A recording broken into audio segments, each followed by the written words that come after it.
কখনো কখনো মনে হয় জীবনটা কি সত্যি আমাদের নিয়ন্ত্রণে নাকি সবটাই শুধু মায়া। যদি একদিন বুঝতে পারো যাকে তুমি বাস্তব ভাবছো সেটাই আসলে এক ভয়ঙ্কর বিভ্রম। হ্যালো বন্ধুরা, আজ আমরা কথা বলবো তেলুগু সিনেমা মায়াসাভা নিয়ে।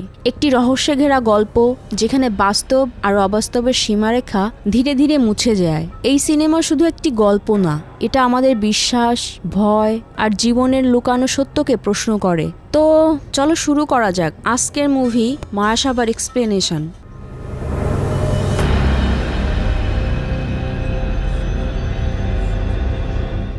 মুভির শুরুতে আমরা একটি সিনেমা হল দেখতে পাই, আর এই সিনেমা হলটির নামই মায়াসাভা। এখানে দর্শকদেরকে একজনের সাথে পরিচয় করিয়ে দেওয়া হয় যার নাম হলো বাসু সেন। তাকে দেখে মনে হচ্ছে তার বয়স 15 থেকে 16 বছর, কিন্তু তার বয়সী বাচ্চাদের মতো সে একদমই না, কারণ তার পুরো জীবনটা এখানে এই থিয়েটারের মধ্যেই রয়েছে। সে তার পুরনো ছেঁড়া জামা কাপড় পরছে তার শরীরের মধ্যে এখানে, এবং প্লাস্টিক বিছিয়ে সেখানেই ঘুমাতো, আর সবসময় তার মাথায় একটি হেলমেট লাগিয়ে রাখতো। কেন সেটা করতো সেটা আমরা পরে জানতে পারবো। এই সিনেমা হলটি বাসুর বাড়ি ঘর সবকিছু, সে এখানেই থাকে, এখানেই খায় এবং এখানেই ঘুমায়, আর মাঝে মধ্যে সেখান থেকে বেরিয়ে বাইরের দুনিয়াতে ঘুরে বেড়ায়। সেখান থেকে বেরিয়ে এমনি বাইরে ঘুরে বেড়াতো। এরপর আমরা দেখি বাসু একটি জিমে আসে, আর এখানে বেশিরভাগ জিমে প্রথম দিন ফ্রি ট্রায়াল দিত, আর সেই কারণেই সেখানে এসেই জিম করা শুরু করে দিত। বেশিরভাগ জিমেই তো প্রথম দিনে ফ্রি ট্রায়াল দেওয়া যায়, সেই কারণে সে এই জিমে এসেও জিম করা শুরু করে দেয়। সেখানে সে একটি অনেক ভারী ওজন তোলা শুরু করে, কিন্তু তখন সেখানে একজন এসে তাকে বলে যে এত ভারী ওজন তোলাটা তোমার ঠিক হবে না। আর এখানে আমরা জানতে পারি সে লোকটার নাম রাওরান, এবং সে পাশেই একটি বিল্ডিংয়ে সিকিউরিটি গার্ডের কাজ করে। এখানে আমরা আরও জানতে পারি তার এখানে একটা ছোট বোন রয়েছে, এবং সে পাশেই একটা গ্রামে থাকে। এখানে রানারাও এবং বাসু একই জিমে জিম করছিল। এরপর রানারাও যখন জিমে জিম করছিল তখন বাসু তার প্যান্টটাকে খুলে নেয় এবং সেখানে তার মজা নেওয়া শুরু করে। আর এই ঘটনাতে রাওরানের সাথে তার ঝগড়া শুরু হয় এবং তার সঙ্গে খুবই অভদ্র আচরণ করে। আর এরকমটা দেখে রাওরান কিছুই বুঝতে পারছিল না, সেই কারণেই বাসুর ব্যবহার তার একদমই পছন্দ হয় না। কিন্তু এখানে আমরা দেখতে পারি বাসু ছোট থেকেই সে থিয়েটারে বড় হয়েছে। সেখানে সবসময় বন্ধ থাকার কারণে যখন সে বাইরে আসে তখন সে একটু অন্যরকম আচরণ করবে, আর এটা স্বাভাবিক। কিন্তু আমরা এখানে দেখতে পারি রাওরানা তাকে বোঝে এবং তারা এই ব্যাপারটাকে সামলে নেয়। এরপর রাওরানা তাকে বাড়িতে নিয়ে আসে এবং তার বোনের সাথে পরিচয় করিয়ে দেয়। তার বোনের নাম জিনা। বাসু এবং জিনা খুব ভালো বন্ধু হয়ে যায়, তারা মাঝে মধ্যেই দেখা করত। এরপর রাওরানা বাসুকে বলে তার সাথে একদিন তার বাড়ি যেতে হবে, এবং রাওরানাও তাকে বলে সেও তার সাথে বাসুর বাড়িতে যেতে চায়। তখন বাসু তাকে বলে হ্যাঁ ঠিক আছে। এরপর বাসু একদিন রাওরানাকে তার বাড়িতে নিয়ে আসে, আর এখানে আমরা জানতে পারি বাসুর বাড়িটা সেই মায়াসাভা থিয়েটারটা, কারণ সে রাওরানাকে এই জায়গাতেই নিয়ে আসে। আর রাওরানা এখানে এসে একটু ঘাবড়ে যায়। তখন বাসু তাকে জানায় সে ছোট থেকে এখানে বড় হয়েছে, সে তার বাবার সাথে এখানে থাকতো। বাবার নাম হলো পরমেশ্বর খান্না, তিনিই তাকে এখানে ছোট থেকে বড় করেছেন। কিন্তু রাওরানা যখন পরমেশ্বর খান্নার নাম শোনে তখন সে অনেক চমকে ওঠে, কারণ পরমেশ্বর খান্না 20 থেকে 30 বছর আগে অনেক বড় প্রডিউসার ছিলেন। এত বড় একজন প্রডিউসার যার চর্চা পুরো দুনিয়াতে চলেছিল সেই সময়ে। কিন্তু একদিন হঠাৎ করেই তিনি ইন্ডাস্ট্রি থেকে গায়েব হয়ে যান এবং তাকে নিয়ে অনেক কথা বলা শুরু হয়ে যায়। এখন রাওরানা জানতে পারে যে পরমেশ্বর এতদিন ধরে এই থিয়েটারেই রয়েছে এবং তার ছেলের সাথে। তারপর বাসু তাকে অনেক দামি দামি জিনিস দেখায়, যেরকম দামি ঝাড়বাতি, এবং তার বাবা পরমেশ্বরের একটা পুরনো রোলস রয়েস। এগুলো অনেক দামি জিনিসপত্র ছিল, কিন্তু এর মধ্যে অনেক ধুলো জমেছিল। বাসুদা জানায় যে তার স্বপ্ন ছিল যে সে তার বাবার এই গাড়িটিকে ঠিক করাবে এবং এই গাড়ি করে পুরো দুনিয়া ঘুরবে। সে আরো বলে যে তার বাবা এত বেশি বড়লোক ছিল সেই কারণে সে তার টাকা দিয়ে সোনার বিস্কিট কিনেছে এবং সেগুলোকে এই থিয়েটারেই লুকিয়ে রেখেছিল। কিন্তু সে সেইগুলো কোথায় লুকিয়ে রেখেছে সেটা সে ভুলে গেছে। কিন্তু সে খুব ভালোভাবে শিওর হয়ে জানে যে সেই 40 কেজি সোনাগুলো এই থিয়েটারের মধ্যেই রয়েছে। এটা শুনে রাও রানা অনেক বেশি অবাক হয়ে যায়, আর কোথাও না কোথাও সেও এই লোভে পড়ে। সে সোনাগুলো নেওয়ার জন্য প্ল্যান করছিল। তারপর রাও রানা ওয়াশরুমে যেতে চায়। বাসু তাকে ওয়াশরুমটা দেখিয়ে দেয়। তখনই সেখানে পরমেশ্বর নামের একজন ব্যক্তির এন্ট্রি হয়। সেখানে এসে সে রাও রানাকে দেখতে পারে, আর ঠিক তখনই লাঠি দিয়ে রাও রানার মাথায় অনেক জোরে আঘাত করে এবং হঠাৎ করে বাইরের একজন লোককে দেখতে পেয়ে পরমেশ্বর রাও রানার উপর আক্রমণ করে বসে। ঠিক সেই মুহূর্তে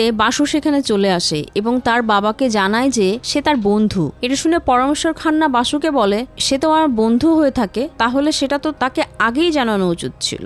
এরপর আমরা এখানে পরমেশ্বর খান্নার ব্যবহার দেখি, যেটা খুবই অদ্ভুত রকম। এখানে জানা যায় অনেক বছর আগে হওয়া একটি ঘটনার জন্য পরমেশ্বর সাইকো হয়ে গেছে, কিন্তু তার এরকম অবস্থা কিভাবে হয়েছে সেটা আমরা একটু পরেই জানতে পারবো। পরমেশ্বর এখানে অনেক বেশি অদ্ভুত একজন মানুষ ছিল। তার চুল দাড়ি সব বড় বড় ছিল এবং সে মশাদেরকে ঘৃণা করত। সে কারণে সে সবসময় মশা তাড়ানো ধোঁয়াওয়ালা মেশিনটা সাথে নিয়েই ঘুরে বেড়ায় এবং মুখে একটা মাস্ক পরে থাকে। সেই কারণে এখানে সে বেশিরভাগ সময় ইরিটেট হতো এবং কখনো কখনো অনেক রেগে যেত, আবার কখনো কখনো খুশি হয়ে যেত, আবার কান্না করা শুরু করে দিত। অন্যদিকে বাসু খেয়াল করে পরমেশ্বর খান্না তার বন্ধুকে এখানে আনার জন্য তাকে তেমন কিছুই বলে না, আর সেই কারণে সে ভাবে যে পরবর্তীতে সে যদি তার আরো বন্ধুদেরকে এই বাড়িতে নিয়ে আসে তাহলেও বাবা হয়তো কিছু বলবে না। এর পরের দিন বাসু রানারাও এবং তার বোন জিনাকে এখানে তার বাড়িতে ডেকে নিয়ে আসে এবং সে তাদেরকে জানায় যে সে তার বাড়িতে পার্টি করতে চলেছে, সেই কারণে তাদেরকে ডাকতে চায়। এরপর জিনা এবং রামারাও বাসুর বাড়িতে যায়, অর্থাৎ সেই মায়াসাভা থিয়েটারে এসে তাদের সাথে দেখা করে। এখানে আমরা জানতে পারি বাসুর বন্ধুত্বের থেকেও রামারাওয়ের 40 কোটি সোনার উপর বেশি নজর ছিল, আর তারা এত বেশি লোভী হয়ে উঠেছিল তারা এখনই সেই 40 কিলো সোনা যেভাবেই হোক পেতে চাইছিল। এরপর তারা সেখানে খাওয়া দাওয়া করে, আর বাসুর বাবা পরমেশ্বর খান্না গোসল করে নতুন জামা কাপড় পরে আসে এবং তাদের সাথে দেখা করে তাদেরকে হাই হ্যালো করে। অন্যদিকে বাসুর এই ব্যাপারটা অনেক অদ্ভুত লাগে, কারণ এত বছর ধরে কখনোই তার বাবাকে এরকম গোসল করে পরিষ্কার পরিচ্ছন্ন ভাবে সে দেখেনি। এরপর পরমেশ্বর এখানে তাদের সাথে খাবার দাবার খাওয়ার জন্য বসে এবং তারা সেখানে খাবার দাবার খাওয়া শুরু করে। এরপর জিনাদ এবং রানারাও পরমেশ্বরের এরকম অবস্থা কিভাবে হয়ে গেছে সেটা তারা জানে, এই বিষয়টাই বোঝাচ্ছিল। সে আজ থেকে 20 থেকে 30 বছর আগে অনেক বড় একজন প্রডিউসার ছিল, আর শুধু তাই না, তার করা ফিল্মগুলোও এখানে অনেক বেশি ফেমাস ছিল, আর সেই সময় সে অনেক বেশি নাম করেছিল কারণ তার মুভি এবং ফিল্মগুলো অনেক বেশি হিট হয়েছিল। সেই কারণে তারা এখন জানতে চায় যে তার অবস্থা এরকম হলো কিভাবে। এরপর পরমেশ্বর খান্না তার স্টোরি বলা শুরু করে। সে জানায় আজ থেকে 20-30 বছর আগে তার অনেক বেশি টাকা পয়সা ছিল এবং তার অনেক শখও ছিল। তার অনেকগুলো বাংলো ছিল, গাড়ি ছিল, কোনো দিক থেকেই তার কোনো কিছুর কমতি ছিল না। সেই সময় একটা হিরোইন ছিল যার নাম ছিল জয়মালা। জয়মালাকে এখানে সে অনেক বেশি ফিল্মে কাজ করার সুযোগ দিয়েছিল। এরপর পরমেশ্বর জয়মালাকে ভালোবেসে ফেলে এবং জয়মালাও তাকে পছন্দ করা শুরু করেছিল। এরপর পরমেশ্বর তাকে বিয়ে করার জন্য প্রপোজ করে এবং জয়মালাও সেটার জন্য রাজি হয়ে যায়। তাদের বিয়ে হয়, কিন্তু বিয়ের পর জয়মালা পরমেশ্বরকে বলেছিল যে সে এখনো অভিনয়টা করতে চায়, আর সে অভিনয় করতে চায় সেই সময়কার সবচেয়ে বড় অভিনেতা সৌরভ তাবাদিয়ার সাথে। পরমেশ্বর গল্পে গল্পে বলতে থাকে সে তার স্ত্রীকে অনেক ভালোবাসতো, আর এজন্যই আমি তাকে অভিনয় করার জন্য অনুমতি দিয়েছিলাম এবং বলেছিলাম ঠিক আছে সৌরভের সাথে সে মুভি করতে পারবে। সৌরভের সাথে জয়মালার 3টি মুভি সাইন করা হয়েছিল, কিন্তু মন থেকে পরমেশ্বর কখনোই চায়নি যে তার স্ত্রী বিয়ের পর অন্য কারোর সাথে অভিনয় করুক, আর এজন্যই সেই সময় সে ডিসাইড করে সৌরভ এবং জয়মালার অভিনীত মুভিকে সে ফ্লপ করিয়ে দেবে, কারণ এই মুভির স্টোরি আমি এমন ফালতু বানাবো যার কারণে মুভিটি ফ্লপ হয়ে যাবে, আর সেই কারণেই অডিয়েন্সও এই 3টি মুভির একটি মুভিও দেখবে না, ফলে সেগুলো বন্ধ হয়ে যাবে। আর এরপর যখন মুভিগুলো ফ্লপ হবে তখন জয়মালার মাথা থেকে আমি এই অভিনয়ের ভূতটাকে নামিয়ে ফেলবো। কিন্তু পাগল অডিয়েন্সরা এটার ঠিক উল্টো করে। আমি যে মুভিগুলোকে ভেবে রেখেছিলাম যে ফ্লপ হবে সেগুলোই অনেক বেশি হিট হয়ে যায়, আর পুরো দুনিয়াতে নাম হয়ে যায় সৌরভ তাপাদিয়া আর জয়মালার লাভ স্টোরি। এই জন্য তাদের মধ্যে দূরত্ব কমে যায় এবং তারা অনেক বেশি ক্লোজ হয়ে যায়। যার কারণে পরমেশ্বর আর জয়মালার সংসার ভেঙে যায়। এরপর জয়মালা পরমেশ্বরের নামে অনেক বদনাম করে এবং তাদের ডিভোর্স হয়ে যায়। আর এই কষ্টটাকেই পরমেশ্বর সহ্য করতে পারে না, কারণ সে জয়মালাকে অনেক বেশি ভালোবেসেছিল। জয়মালা শুধু তাকে ব্যবহার করলো। পুরো পৃথিবীর মানুষ পরমেশ্বরের উপর প্রশ্ন তোলা শুরু করে এবং রিপোর্টাররা তার নামে অনেক বদনাম করে, যার ফলে পরমেশ্বরের রেপুটেশন অনেক বেশি খারাপ হয়ে যায়। কিন্তু জয়মালা এখানেও থামে না। এরপরেও সে পরমেশ্বরের ফায়দা নিতে যায়। সে অনেকগুলো পেপারস নিয়ে আসে এবং পরমেশ্বরের সামনে অনেক ইমোশনাল ড্রামা করে। এক পর্যায়ে পরমেশ্বর সেই কাগজগুলোতে সাইন করে দেয়। আর এভাবেই জয়মালা পরমেশ্বরের সমস্ত প্রপার্টি এবং টাকা পয়সা তার কাছ থেকে ছিনিয়ে নেয়। এরপর সৌরভ, তাবাদিয়া এবং জয়মালার একটি ছেলে হয় এবং সেই ছেলেটাকে তারা আমার কাছে ছেড়ে দেয়। আর সেই ছেলেটার নামই হলো বাসু। জয়মালা যখন তার বাচ্চা এখানে রেখে গিয়েছিল তখন সবাই প্রশ্ন করেছিল যে এই বাচ্চাটার কি হবে, কিন্তু তখন আমি সামনে আসি এবং সবাইকে বলি যে এই বাচ্চাটাকে আমি লালন পালন করব, ওকে আমি আমার করে রাখবো। আর সেই দিনের পর থেকেই আমি এখনো বাসুকে বড় করছি। এরপর রানারাও এবং জিনাত বলে যে সৌরভ এবং জয়মালার আসল ছেলে এখন বাসু। বাসু জয়মালার ছেলে হওয়ার কারণে পরমেশ্বর তাকে অনেক ভালোবাসতো, আর সৌরভ তাবাদিয়ার ছেলে হওয়ার কারণে পরমেশ্বর তাকে অনেক ঘৃণাও করত। এরপর পরমেশ্বর আরো বলে যে সৌরভ অনেক বাজে একজন লোক ছিল, কারণ জয়মালা যখন সৌরভের জন্য পরমেশ্বরকে ছেড়ে দিয়েছিল তখন সেও পরমেশ্বরের নামে অনেক বদনাম করেছিল। এখানে সৌরভও আমার নামে অনেক বদনাম করেছিল। সে বলেছিল আমি নামরদ, সে বলেছিল আমি গে। সৌরভ এই দুনিয়ার সামনে একজন হিরো সেজে ঘুরে বেড়াতো, কিন্তু বাস্তব দুনিয়াতে সে ছেলেদেরকেই পছন্দ করত। ছেলেদের সঙ্গ তার পছন্দ ছিল, অর্থাৎ সৌরভ নিজে একজন গেয়ে ছিল।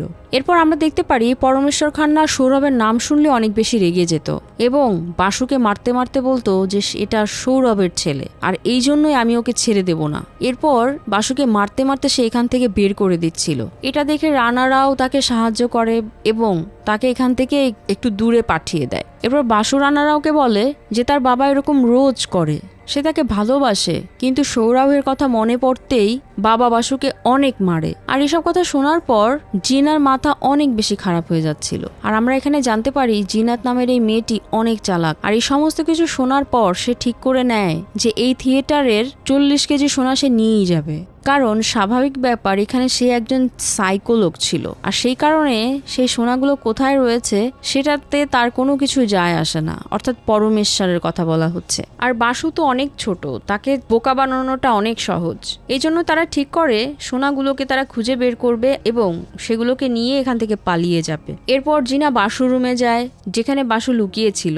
সেখানে গিয়ে বাসুকে তারা বাইরে বের করে দিচ্ছিল এবং বলছিল যে তোমার বাবা এখন অনেক বেশি রেগে আছে এবং তোমাকে খুঁজছে, তোমার এখন বাড়িতে থাকা উচিত হবে না, তুমি বাড়ির বাইরে গিয়ে একটু ঘুরে আসো, যখন রাত হবে তখন তুমি ফিরে এসো, আর এতক্ষণে তোমার বাবার রাগ কমে যাবে। বাসু ব্যাপারটা মন্দ লাগে না, তো সে 2-3 ঘন্টার জন্য বাইরে চলে যায়। বাসু যখন বাইরে চলে যায় তখন জিনাত মনে করে যে পরমেশ্বর খান্নার মুখ থেকে যেভাবেই হোক সেই 40 কেজি সোনার কথাটা বের করতেই হবে। এরপর সে প্রথমে গিয়ে পরমেশ্বর খান্নার কাছে ঘুরিয়ে পেঁচিয়ে প্রশ্ন করতে থাকে। সে এমন ভাবে কথা বলতে শুরু করে যাতে পরমেশ্বর খান্না বুঝতে না পারে যে সে তার কাছ থেকে কথা বের করার চেষ্টা করছে। জিনাত ঠিক করে সে ইমোশনালি অ্যাটাক করবে। যেহেতু এখান থেকে বাসু বাইরে বের হয়ে গেছে, এই জন্য রানারাও এবং জিনাত মিলে পরমেশ্বরকে ইমোশনালি অনেক কথা বলতে শুরু করে। তারা দুজন মিলে পরমেশ্বরের সামনে কান্নাকাটি শুরু করে দেয় এবং তাকে বলতে শুরু করে যে সে একদমই ঠিক করেছে।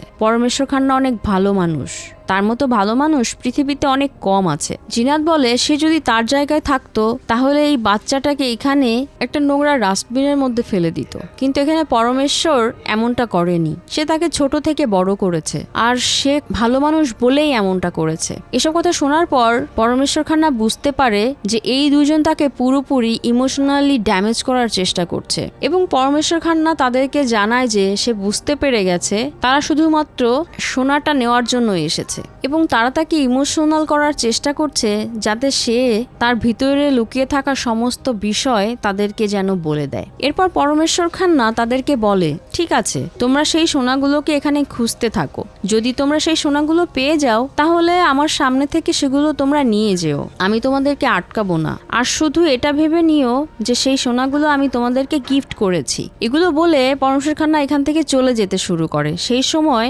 আরো বলে যায় যে তোমরা যতই চেষ্টা চেষ্টা করো না কেন সেগুলোকে খুঁজে পাবে না, কারণ এর আগেও 30 জনেরও বেশি লোকেরা এটা খোঁজার চেষ্টা করেছে, কিন্তু কেউই সেই সোনাগুলোকে খুঁজে পায়নি।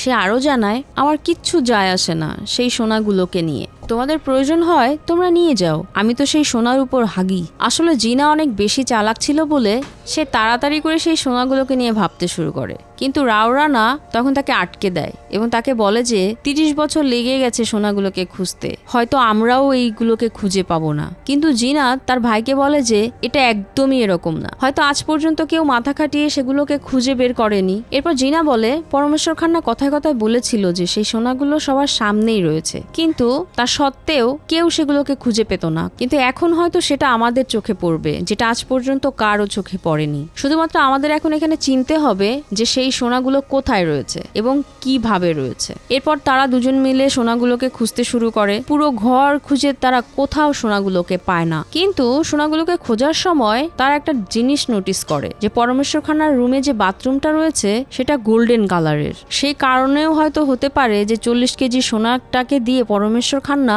কমর তৈরি করে নিয়েছে। সেই কারণে হয়তো সে বলেছিল যে সে ওই 40 কেজি সোনার মধ্যেই হাগে। কিন্তু এখানে জিনা শুধুমাত্র এই ব্যাপারটার উপরে সন্দেহ ছিল। এরপর সে এখান থেকে পরমেশ্বর খান্নার কাছে যায় এবং তার সামনে একটা গেম খেলে এবং তাকে বলে যে সে সোনাগুলোকে খুঁজে পেয়ে গেছে। তখন পরমেশ্বর খান্না এখানে হাসতে হাসতে বলে যে ঠিক আছে, পেয়ে গেছো যখন, তাহলে এটাকে নিয়ে যাও। কিন্তু জিনা তাকে জানায় যে সে সেই সোনাগুলোকে নিয়ে যাবে না, কারণ এটা খুঁজতে তাকে বাসু বলেছিল, এবং তার সাথে আরো জানায় যে বাসু তাদেরকে বলেছিল যে যদি 40 কেজি সোনা এখানে খুঁজে পায় তাহলে সেটা বাসুকে জানাতে, কারণ সোনাগুলো বাসু নিয়ে নিত এবং 30% তাদেরকে দিত। সেই কারণে এখানে জিনাত তাকে জানায় যে সোনার ব্যাপারে এখন শুধু বাসুকেই বলবে। 40 কেজি সোনা রয়েছে, সে বলেছিল যখন সে সেই সোনাগুলো পেয়ে যাবে তখন সেটা দিয়ে সে পুরো দুনিয়াটা ঘুরবে। এরপর জিনাত পরমেশ্বরকে বলে বাসু যখন আসবে ঠিক তখনই সে সোনার ব্যাপারটা তাকে জানাবে। কিন্তু পরমেশ্বর খান্না এই কথা শুনেও হাসে এবং বলে যাও গিয়ে বলো। এরপর জিনাত সত্যি কথাটা বলে যে তুমি সবসময় বলতে যে তুমি সোনার উপর হাগো, সেই কারণে এই ব্যাপারটাকে আমি এখন ক্র্যাক করে নিয়েছি। তোমার ওয়াশরুমের যে কমোডটা রয়েছে সেটাই আসল সোনা। এটা শোনার পর পরমেশ্বর খান্নার রিয়াকশন চেঞ্জ হয়ে যায়, আর এটা দেখে জিনাতেরও একটু সন্দেহ হয়, কিন্তু সেখান থেকে সে চুপচাপ তার দাদার কাছে চলে আসে। এর কিছুক্ষণ পর তাদের কাছে পরমেশ্বর খান্না আসে এবং সে জানায় আমি ভাবতেও পারিনি তোমরা সোনাটাকে খুঁজে পেয়ে যাবে, কারণ আজ পর্যন্ত এটাকে কেউ খুঁজে পায়নি। সে সবসময় সবাইকে বলতো যে সোনাটা সামনেই আছে, কিন্তু সেটাকে কেউ আজ পর্যন্ত খুঁজে পায়নি। কিন্তু তোমার বুদ্ধিকে আমি সম্মান করি, কারণ আমি ভাবতে পারিনি যে তোমরা এটাকে খুঁজে পেয়ে যাবে। যেহেতু তোমরা এই সোনাটাকে খুঁজে পেয়ে গেছো সে কারণে আমি তোমাদের এটা নিয়ে যেতে দেব, কিন্তু এর জন্য একটি শর্ত আছে। তোমরা যে এই সোনাটাকে খুঁজে পেয়ে গেছো এই ব্যাপারটা এখন বাসুকে জানাবে না, এবং এর সাথে তোমরা বাসুকে জানাবে যে তাকে এখানে সব সময় আমার সাথে থাকতে হবে এবং সে ভবিষ্যতে কখনোই আমাকে ছেড়ে যেতে পারবে না। এরপর জিনাত আর রাওরানা তার কথাতে রাজি হয়ে যায়। এরপর পরমেশ্বর খান্না এখানে তাদের দুজনকে সেই ওয়াশরুমে নিয়ে যায় এবং কমরটাকে দেখাতে দেখাতে সে বলে দেয় যে এটাকে নিয়ে তারা এখন যেতে পারবে। কিন্তু এখানে রাওরানার একটা ভুল হয়ে যায়, সে ভুল করে বলে দেয় যে ও এই সোনাটা এখানে রাখা ছিল। সে যখনই এই কথাটা শোনে তখন সে বুঝতে পেরে যায় যে এই সোনাটার ব্যাপারে এখনো তারা জানতো না, তারা এটাকে দেখেছিল কিন্তু শিওর ছিল না। আর সেই কারণে জিনা তার উপর একটি সাইকোলজিক্যাল ট্রিক করেছিল, আর এইটা শুনে পরমেশ্বর খান্না অনেক বেশি রেগে যায় এবং তাদের উপর হঠাৎ করে অ্যাটাক করে দেয়। যেহেতু এখানে জিনাত এবং রাওরানা দুজন ছিল সেই কারণে তারা দুজন মিলে এখানে একটা বোতল দিয়ে পরমেশ্বর খান্নার মাথায় মেরে দেয় এবং তাকে সেই অবস্থায় একটা ঘরের মধ্যে বন্ধ করে দেয়। জিনাত আগে থেকেই প্ল্যান করে নিয়েছিল, সে সেই রুমটার মধ্যে আগে থেকেই সেই মশা তাড়ানোর মেশিনটাকে রেখে দিয়েছিল এবং মাছটা সেখান থেকে সরিয়ে দিয়েছিল। সেখানে ঢোকানোর আগে জিনাত তার ফোনের মধ্যে মশার সাউন্ড অন করে সেই রুমের মধ্যে রেখে দিয়েছিল। সে এমনটা করেছিল কারণ সে মনে করেছিল যখন সে পরমেশ্বরকে এই রুমটার মধ্যে বন্ধ করে দিবে তখন তার যেন মনে হয় এই রুমের মধ্যে মশা আছে। পরমেশ্বর খান্না মূলত একজন সাইকো ছিল, আর সে মশা মারার জন্য সবসময় এই মেশিনটাকে ব্যবহার করত, আর সেই কারণেই সে এটা করেছিল। এরপর তারা তাদের প্ল্যান শুরু করে, তারা সেখান থেকে সেই কমরটা তোলে এবং তাদের গাড়িতে করে নিয়ে যায়। আর জিনাত এখান থেকে তাদের সমস্ত আঙ্গুলের ছাপগুলো মুছতে শুরু করে দেয়। এরপর জিনাত আবার ফেরত আসে পরমেশ্বরের রুমের কাছে, যাতে সে জানতে পারে যে পরমেশ্বর খান্না মারা গেছে কিনা। এরপর যখন এখানে মশার আওয়াজ শুনে পরমেশ্বর খান্না মেশিনটা অন করতে যাচ্ছিল, তখন তার ফোনের মধ্যে কারো একজনের ফোন চলে আসে। আর পরমেশ্বর খান্না যখন সেই ফোনের আওয়াজ শুনতে পায়, তখন সে বুঝতে পেরে যায় যে এখানে কোনো মশা নেই, এই সমস্ত আওয়াজগুলো আসলে ফোন থেকে আসছে। সেজন্য পরমেশ্বর খান্না রুমের বাইরে থেকে তাকে উস্কানো শুরু করে দেয় এবং বলে যে আমি ভালো করেই জানি তুমি আমাকে উস্কানোর চেষ্টা করছো। তুমি সাউন্ডটা অন করেছিলে যাতে আমি এই মশার সাউন্ড শুনে এই মেশিনটাকে অন করে দিই, আর এই ধোঁয়াতে যাতে আমার মৃত্যু হয়। এটা বলেই পরমেশ্বর খান্না সেখান থেকে একটি লোহার রড তুলে দরজাটা ভাঙতে শুরু করে। আর এটা শুনে জিনাত একটু ঘাবড়ে যায়। সে একটু ট্রিক্স করে পরমেশ্বরকে একটি প্রশ্ন করে, কারণ জিনাত ভালো করেই বুঝতে পেরেছিল যে পরমেশ্বর খান্না তাকে যে স্টোরিটা শুনিয়েছিল সেটা একেবারেই একটা মিথ্যা স্টোরি ছিল, আর সত্যিটা এখানে অন্য কিছু ছিল। সেই কারণেই জিনাত তাকে আসল স্টোরিটা বলতে শুরু করে দেয় এবং তাকে বলতে শুরু করে যে সে আসল স্টোরিটা জানতে পেরে গেছে, সিক্রেটটা আসলে কি। এটা শুনে পরমেশ্বর একটু চুপ হয়ে যায় এবং জিনাতকে বারবার বলে, আর এটা শুনে পরমেশ্বর একটু চুপ হয়ে যায় আর জিনাত বারবার তাকে এই কথাগুলোই বলতে থাকে। এটা শুনে পরমেশ্বর দুঃখী হতে শুরু করে এবং সে একদম চুপ হয়ে দাঁড়িয়ে যায়। জিনাত বলে, তুমি আমাকে বলেছিলে তোমার স্ত্রী জয়মালা সৌরভ তাবাদিয়ার জন্য তোমাকে ছেড়ে দিয়েছিল, আর তারা দুজন মিলে পুরো দুনিয়ার সামনে মিথ্যা কথা বলেছে। তারা বলেছিল যে তুমি একজন গে, কিন্তু সত্যি কথাটা হচ্ছে বাস্তবিকভাবেই তুমি সত্যি একজন গে। আর এখানে দ্বিতীয় সত্যটা হলো তুমি সৌরভ তাবাদিয়ার সাথে শুতে, আর তুমি জয়মালাকে কখনো ভালোই বাসনি, তুমি আসলে সৌরভ তাবাদিয়ার সাথেই শুতে। আর তোমার ভয় ছিল যে পুরো পৃথিবী জানতে পেরে যাবে তোমার আর সৌরভ তাবাদিয়ার সম্পর্ক, আর এই ভয় থেকেই তুমি জয়মালাকে বিয়ে করেছিলে, যাতে তুমি দুনিয়াকে দেখাতে পারো যে তুমি কোনো গে না। তোমার মাথাটা এতটা খারাপ হয়ে গেছিল যার কারণে তুমি জয়মালার সাথে সৌরভের একটা সম্পর্ক বানাও। এরপর যখন জয়মালা আর সৌরভের মধ্যে একটা ভালোবাসার সম্পর্ক তৈরি হয়ে যায়, তখন তোমার অনেক বেশি রাগ হয়, কারণ সৌরভ তাবাদিয়াকে তুমি এত বেশি ভালোবাসতে যে তুমি তার সাথে একটি সন্তানও চেয়েছিলে, আর সেই কারণেই তুমি জয়মালার জীবনটাকে নষ্ট করে দিয়েছিলে এবং সৌরভ তাবাদিয়ার এবং জয়মালার একটি ছেলে বানিয়েছিলে। কিন্তু তার মাঝে যখন এখানে সৌরভ তাবাদিয়া এবং জয়মালার মধ্যে ভালোবাসা হয়ে যায় এবং তারা দুজন মিলে তোমার থেকে দূরে চলে যায়, সেই কারণে জয়মালা কখনো তার ছেলেটাকে তোমার কাছে ছেড়ে যায়নি। তুমি জোর জবরদস্তি করে তার কাছ থেকে তার ছেলেকে কেড়ে নিয়েছিলে। জয়মালা তো শুধু একটি শিকার ছিল, আর সেই কারণেই সে একটি সারোগেট মাদার হয়। তুমি বাসুকে ভালোবাসো কারণ তুমি বাসুর মধ্যে সৌরভকে দেখতে পাও, কিন্তু তুমি বাসুকে মারো কারণ তুমি সৌরভকে ঘৃণাও করো। এটা শোনার পর পরমেশ্বর খান্নার অনেক বড় একটা ধাক্কা লাগে। এতদিন ধরে যে সত্যিটাকে সে একটি গল্পের নিচে লুকিয়ে রেখেছিল সেটা এখন বাইরে চলে এসেছে। এই সমস্ত কিছু শুনে পরমেশ্বর জোরে জোরে কান্না করে চিৎকার করতে শুরু করে এবং বলে, বাসু আমাকে বাঁচাও, বাসু আমাকে বাঁচাও। এরপর জিনাত এখানে আরো একটি খেলা খেলে। সে বলে যে তোমার মনে হচ্ছে এখানে বাসু তোমাকে বাঁচাতে আসবে, সে কখনোই তোমাকে বাঁচাতে আসবে না। আর এই পুরো প্ল্যানটা আসলে বাসুরই ছিল, কারণ বাসু অনেক আগে থেকেই জেনে গিয়েছিল যে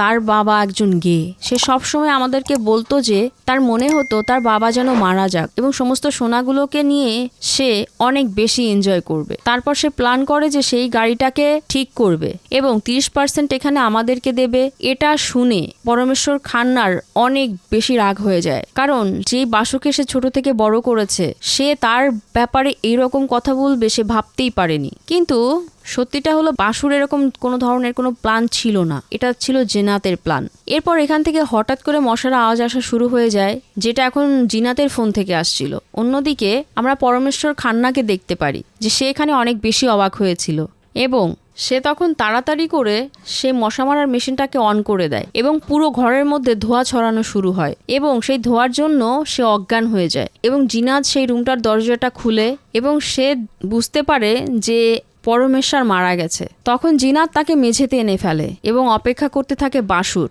এরপর সন্ধ্যা হয়, বাসু বাড়িতে আসে। জিনাতকে দেখে সে জিজ্ঞেস করে যে তার বাবা এখানে ঘুমিয়ে পড়েছে কিনা। তখন জিনাত তাকে রুমটার মধ্যে নিয়ে যায় এবং তাকে বলে যে তার বাবা তাকে মারতে মারতে অনেক বেশি রেগে গিয়েছিল এবং তার হার্ট অ্যাটাক হয়েছে, আর এই জন্যই সে মারা গেছে। এটা শুনে বাসু অনেক বেশি হতবাক হয়ে যায়, কারণ তার বাবাকে সে অনেক বেশি ভালোবাসতো। কারণ সে ভালো করেই জানতো এই পুরো পৃথিবীতে একমাত্র শুধু তার বাবাই রয়েছে, আর কেউ নেই। বাবার এই অবস্থা দেখে বাসু অনেক কান্না করতে শুরু করে এবং সে তার বাবার বুকে অনেক পাম্প করতে শুরু করে। তার হয়তো মনে হয়েছিল যে এটা করলে তার বাবা হয়তো বেঁচে যাবে। আর ঠিক তখনই আমরা দেখতে পারি সত্যি সত্যি পাম্প করার জন্য পরমেশ্বর খান্নার বডির মধ্যে যে পালসগুলো ছিল সেগুলো হঠাৎ করে চালু হয়ে যায় এবং হঠাৎ করে সে উঠে বসে যায়। আর এটা দেখে তো জিনাত অনেক বেশি অবাক হয়ে যায়। অন্যদিকে বাসু অনেক বেশি খুশি হচ্ছিল এবং সে তার বাবাকে বলতে লাগে যে শ্বাস নাও, তুমি এখনো বেঁচে আছো। এরপর পরমেশ্বর যখন বাসুকে তার সামনে দেখতে পায় তখন জিনাতের বলা কথাগুলো তার মনে আসে